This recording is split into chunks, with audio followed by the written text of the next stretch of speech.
구약 성경 하면 사실 좀 어렵고 복잡하게 느껴지시죠? 아주 오래된 역사책 같기도 하고요.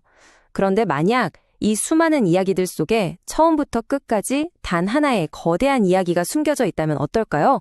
오늘은 신학자 빌레헴 부시의 눈을 통해서 그 비밀을 푸는 열쇠를 함께 찾아보는 시간을 갖겠습니다. 정말 놀랍지 않나요? 아니, 신학자가 할 말인가요, 이게? 당혹스러움의 산물에 불과했던 책이 어떻게 한 사람의 인생을 바꾸는 신앙의 중심이 별 수 있었을까요? 자, 그 놀라운 생각의 전환, 지금부터 한번 따라가 보시죠. 모든 건 빌헬렘 부시라는 한 젊은 신학도가 겪었던 깊은 딜레마에서 시작돼요. 그가 학교에서 배운 건 뭐였냐면 우리가 아는 구약 성경이 사실은 하나의 통일된 책이 아니라는 거였어요. 그에게 구약은 마치 서로 다른 시대, 다른 저자들이 쓴 글들이 뒤죽박죽 섞여 있는 거대한 도서관 같았다는 거죠. 정말 혼란스러웠겠죠. 그러니까 이런 학문적인 눈으로만 보니까요. 구약이 예수님 이야기랑은 전혀 상관없는 그냥 고대 유대인들의 문학 모음집? 딱 그 정도로만 보였던 거예요. 그러니 이런 생각이 들 수밖에요. 기독교인인 나에게 구약이 도대체 무슨 의미가 있지? 부시는 깊은 신앙의 위기에 빠지게 된 겁니다. 그런데요, 바로 그 혼란의 한가운데서 부시가 마법 같은 열쇠 하나를 발견하게 됩니다. 굳게 닫혀있던 구약이라는 문을 활짝 열고 그 안에 모든 것을 완전히 새롭게 보게 만든 정말 놀라운 관점의 전환이었죠. 과연 그 열쇠는 무엇이었을까요? 바로 이 지점에서 부시의 관점이 말 그대로 180도 바뀌게 되는 겁니다. 이제 구약은 더 이상 조각난 역사 문서가 아니었어요. 그에게는 예수에 관한, 그러니까 십자가를 향해 뻗어있는 수많은 흔적들로 가득 찬 하나의 거대한 이야기로 보이기 시작한 거죠. 학문적인 접근에서 그가 영적 이해라고 부르는 것으로 완전히 넘어간 순간입니다. 자, 그 열쇠의 이름이 뭐냐? 바로 예표론, 영어로는 타이폴로지라고 하는데요. 이게 뭐냐면 좀 쉽게 말해서 구약의 어떤 인물이나 사건이 마치 미래에 일어날 더 큰 그림의 예고편이나 그림자 역할을 한다는 거예요. 흥미롭죠? 자, 그럼 부시가 이 열쇠로 어떻게 구약의 문을 열었는지 구체적인 단서들을 한번 따라가 볼게요. 첫 번째 단서는요, 우리 모두가 아는 이야기, 바로 인류 역사의 가장 첫 페이지에서 발견됩니다. 아담과 하와가 죄를 짓고 난 직후의 이야기인데요. 우리는 보통 이 이야기를 인류 최초의 죄? 이 정도로만 기억하잖아요. 그런데 부시는 여기서 아주 특별한 구원의 패턴을 읽어냈습니다. 부시가 주목한 건 바로 이 3단계 패턴이에요. 죄와 수치심, 희생, 그리고 덮어줌.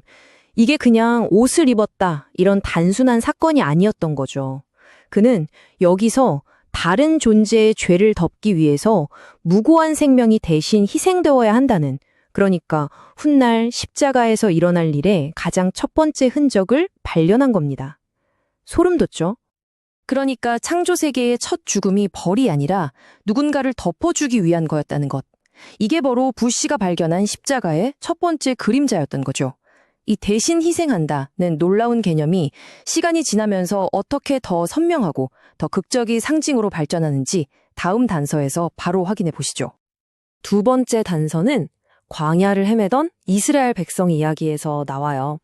근데 이 이야기는 정말 기이하고 어찌 보면 좀 말이 안 되는 것처럼 들릴 수도 있어요. 왜냐하면 바로 저주의 상징이 동시에 구원의 상징이 되는 아주 역설적인 사건이거든요. 상황이 정말 끔찍했습니다.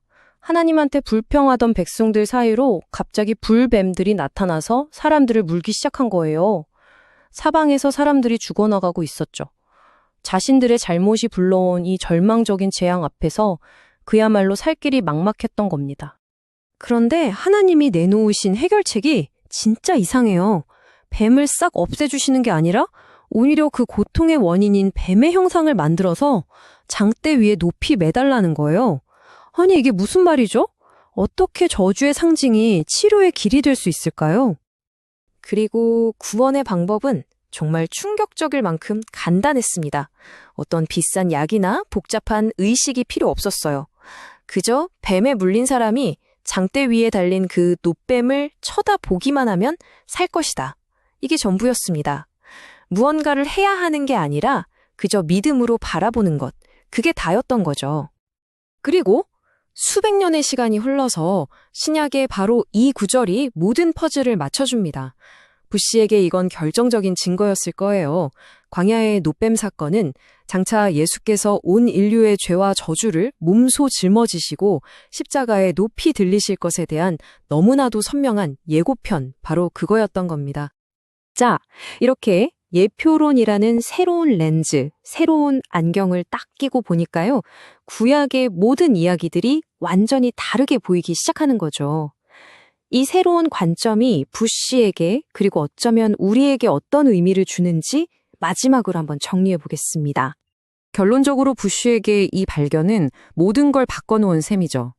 한때 그를 그토록 당혹스럽게 만들었던 뒤죽박죽 섞여 있는 것 같던 고대 문서는 이제 모든 길이 단 하나의 목적지, 바로 십자가를 향해 있는 정말 경이로운 보물 지도가 된 겁니다. 오늘 함께한 부시의 여정이 우리에게 마지막 질문 하나를 던지는 것 같아요. 이건 비단 성경 이야기에만 국한되는 건 아닐 겁니다. 우리가 세상을 보고 또 내 삶의 이야기를 읽어나갈 때 과연 나는 어떤 렌즈, 어떤 안경을 쓰고 있을까요? 그리고 그 렌즈가 내가 발견하는 의미를 어떻게 바꾸고 있는 걸까요? 한 번쯤 생각해보는 시간을 가져보는 것도 좋을 것 같습니다.